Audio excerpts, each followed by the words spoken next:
ಮೋಸ ಹೋಗೋರು ಎಲ್ಲಿವರೆಗೆ ಇರ್ತಾರೋ ಅಲ್ಲಿ ತನಕ ಮೋಸ ಮಾಡೋರು ಇದ್ದೇ ಇರ್ತಾರೆ. ಈ ಒಂದು ವಿಚಾರಕ್ಕೆ ಸಂಬಂಧಪಟ್ಟ ಹಾಗೆ ಈ ಸ್ಟೋರಿ ಜ್ವಲಂತ ಸಾಕ್ಷಿ. ಅವರೆಲ್ಲ ವಿದ್ಯಾವಂತರು, ಬುದ್ಧಿವಂತರು, ಕೆಲಸಕ್ಕಾಗಿ ಅಲೆದಾಡ್ತಾ ಇದ್ರು. ಹೀಗಿರುವಾಗ ಕೋರ್ಟ್ನಲ್ಲಿ ಡಿ ಗ್ರೂಪ್ ಕೆಲಸ ಕೊಡಿಸೋದಾಗಿ ಅವರನ್ನು ನಂಬಿಸಿ ನ್ಯಾಯಾಧೀಶರ ಸಹಿಯನ್ನೇ ನಕಲು ಮಾಡಿಸಿ ಕಿಲಾಡಿ ದಂಪತಿ 500ಕ್ಕೂ ಹೆಚ್ಚು ಮಂದಿಯನ್ನು 25 ಕೋಟಿಗೂ ಹೆಚ್ಚು ಹಣವನ್ನು ಲಪಟಾಯಿಸಿದ್ದಾರೆ. ಡಾಕ್ಯುಮೆಂಟ್ ವೆರಿಫಿಕೇಶನ್ ಕೋರ್ಟಿಗೆ ಸಹ ಕರ್ಕೊಂಡು ಹೋಗ್ಬಿಟ್ಟು 3rd ಫ್ಲೋರಲ್ಲಿ ಡಾಕ್ಯುಮೆಂಟ್ ವೆರಿಫಿಕೇಶನ್ ಮಾಡ್ತಾರೆ ಸರ್. ತುಂಬ ಜನಕ್ಕೆ ಮಾಡಿದ್ದಾರೆ ಸರ್.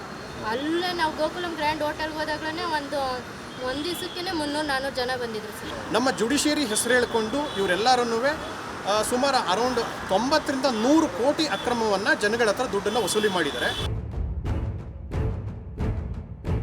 ಕೇಳಿಸಿಕೊಂಡಲ್ಲ, ಹೀಗೆ ಬಸವೇಶ್ವರ ನಗರ ಪೊಲೀಸ್ ಠಾಣೆ ಮುಂದೆ ನಿಂತಿರುವ ಇವರೆಲ್ಲ ವಿದ್ಯಾವಂತರು, ಬುದ್ಧಿವಂತರು, ಖಾಸಗಿ ಕಂಪನಿಗಳಲ್ಲಿ ಕೆಲಸ ಮಾಡ್ತಿದ್ದ ನೌಕರರು. ಆದ್ರೆ ಈ ದಂಪತಿ ಬೇಸಿದ ವಂಚನೆಯ ಗಾಳಕ್ಕೆ ಸಿಲುಕಿ ಲಕ್ಷ ಕಳ್ಕೊಂಡು ನ್ಯಾಯಕ್ಕಾಗಿ ಅಲೆದಾಡ್ತಿದ್ದಾರೆ. ಶಾಕಿಂಗ್ ಅಂದ್ರೆ ಈ ದಂಪತಿ 500ಕ್ಕೂ ಹೆಚ್ಚು ಮಂದಿಯಿಂದ ಕೋಟಿ ಲೂಟಿ ಹೊಡೆದಿದೆ.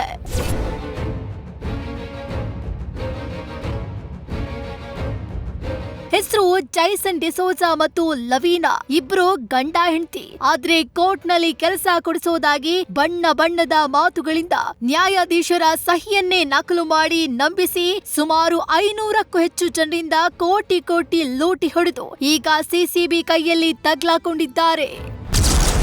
ಈ ಕಿಲಾಡಿ ಜೋಡಿ ಕೋರ್ಟ್ನಲ್ಲಿ ಡಿ ಗ್ರೂಪ್ ಕೆಲಸ ಕೊಡಿಸೋದಾಗಿ ನಿರುದ್ಯೋಗಿಗಳು ಮತ್ತು ಖಾಸಗಿ ಕಂಪನಿ ನೌಕರರನ್ನ ಟಾರ್ಗೆಟ್ ಮಾಡ್ತಿದ್ರು. ಬಳಿಕ ಕೆಲಸ ಕೊಡಿಸೋ ನೆಪದಲ್ಲಿ ಒಬ್ಬೊಬ್ಬರಿಂದ 10ರಿಂದ 25 ಲಕ್ಷದವರೆಗೆ ಹಣ ಪಡಿತಾ ಇದ್ರು. ಹೀಗೆ ಸುಮಾರು 500ಕ್ಕೂ ಹೆಚ್ಚು ಜನರು ಕೆಲಸ ಸಿಗೋ ಆಸೆಯಿಂದ ಸಾಲ ಸೂಲ ಮಾಡಿ 25 ಕೋಟಿಗೂ ಹೆಚ್ಚು ಹಣವನ್ನ ದಂಪತಿ ಕೈಗೆ ಕೊಟ್ಟಿದ್ರು. ಈ ಕಿಲಾಡಿ ಜೋಡಿ ಜನರ ನಂಬಿಕೆ ಗಳಿಸೋದಕ್ಕಾಗಿ ನ್ಯಾಯಾಧೀಶರ ಸಹಿಯನ್ನೇ ನಕಲು ಮಾಡಿ ನಕಲಿ ಆರ್ಡರ್ ಪ್ರತಿ ರೆಡಿ ಮಾಡ್ತಿದ್ರು. ಯುವಕರನ್ನ ನಂಬಿಸಿ ಹಣ ಪಡೆಯಲು ಈ ದಂಪತಿ ಏಜೆಂಟ್ಗಳನ್ನ ನೇಮಿಸ್ತಾ ಇದ್ರು. ಅಲ್ಲದೆ ದಾಖಲೆ ಪರಿಶೀಲನೆ ಅಂತ ಹೋಟೆಲ್ಗೆ ಕರೆಸಿಕೊಂಡು ಅಲ್ಲಿ ಆಫರ್ ಲೆಟರ್ ಬಂದಿದೆ ಅಂತ ನಕಲಿ ಆಫರ್ ಲೆಟರ್ ತೋರಿಸ್ತಾ ಇದ್ರು. ಓಕೆ, ನಾವ್ಯಾವಾಗ ಕೆಲಸಕ್ಕೆ ಸೇರ್ಬೇಕು ಅಂತ ವಂಚನೆಗೆ ಒಳಗಾದವರು ಕೇಳಿದ್ರೆ ನಾಳೆ ನಾಡಿದ್ದು ಅಂತ ಕೇಳ್ತಾ ದಿನ ದುಡ್ತಿದ್ರು. ಕೊನೆಗೆ ಫೋನ್ ರಿಸೀವ್ ಮಾಡದೆ ದಂಪತಿ ಕಳ್ಳಾಟ ಆಡ್ತಿದ್ರು. ಯಾವಾಗ ಅವರಿಗೆಲ್ಲ ತಾವು ಮೋಸದ ಬಲೆಗೆ ಬಿದ್ದಿದ್ವಿ ಅಂತ ಗೊತ್ತಾಯ್ತು, ಸಂತ್ರಸ್ತರು ಠಾಣೆಗೆ ದೂರು ನೀಡಿದ್ದಾರೆ.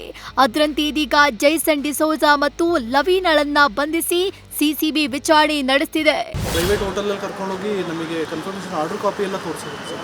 ಇವನ್ ಜಡ್ಜು ಸೈನ್ ಎಲ್ಲ ಆಗಿದೆ ಅಂತೇಳಿ ಗ್ರೀನ್ ಇಂಕಲ್ಲಿ ಸೈನ್ ಎಲ್ಲ ಮಾಡಿಸಿ ಫುಲ್ ಫ್ರಾಡ್ ಮಾಡಿ ಇವರೆಲ್ಲ ಪ್ರೀಪ್ಲ್ಯಾನ್ ಮಾಡಿ ಸ್ಕ್ಯಾಮ್ ಮಾಡಬೇಕು ಅಂತಲೇ ಪ್ರಿಪೇರ್ ಆಗಿ ಮಾಡಿದ್ರು. ಸುಮಾರು ಜನ ಬಂದಿದ್ರು. ಅಲ್ಲಿ ಒಂದು 50 to 100 ಮೆಂಬರ್ಸೇ ಬಂದಿದ್ರು. ಕೋರ್ಟ್ನಲ್ಲಿ ಪ್ರೊಸೆಸರ್ ಜಾಬು ಮತ್ತು SDA ಮತ್ತು ಡಿ ಗ್ರೂಪ್ ಅಟೆಂಡರ್ ಕೆಲಸಗಳನ್ನು ಕೊಡಿಸ್ತೀನಿ ಅಂತ ಹೇಳಿ ಇವರುಗಳಿಗೆ ಆಶ್ವಾಸನೆ ಕೊಟ್ಟಿದ್ದಾರೆ.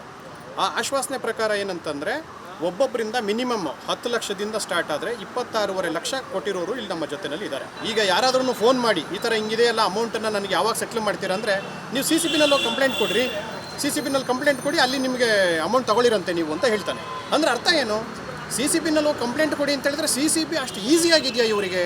ಫ್ರಾಡ್ ಮಾಡ್ತಕ್ಕಂಥವ್ರಿಗೆ CCB ಅಷ್ಟು ಈಸಿಯಾಗಿದೆಯಾ ಅನ್ನೋದು ನನಗೆ ಅರ್ಥ ಆಗಿಲ್ಲ.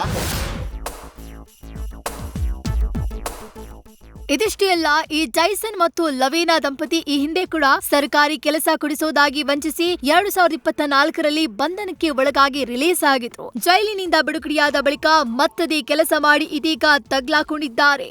ನೋಡಿದ್ರಲ್ಲ, ಇಲ್ಲಿ ಮೋಸ ಹೋಗಿರೋರೆಲ್ಲ ಬುದ್ಧಿವಂತರೆ. ಸೊ ಯಾರನ್ನೂ ನಂಬುವುದಕ್ಕೂ ಮುನ್ನ ಹಲವು ಬಾರಿ ಯೋಚಿಸಿ. Chandrashekhar, news first, Bengaluru. News first ನಿರ್ಭೀತಿಯಿಂದ ನಿಮ್ಮ ಪರವಾಗಿ.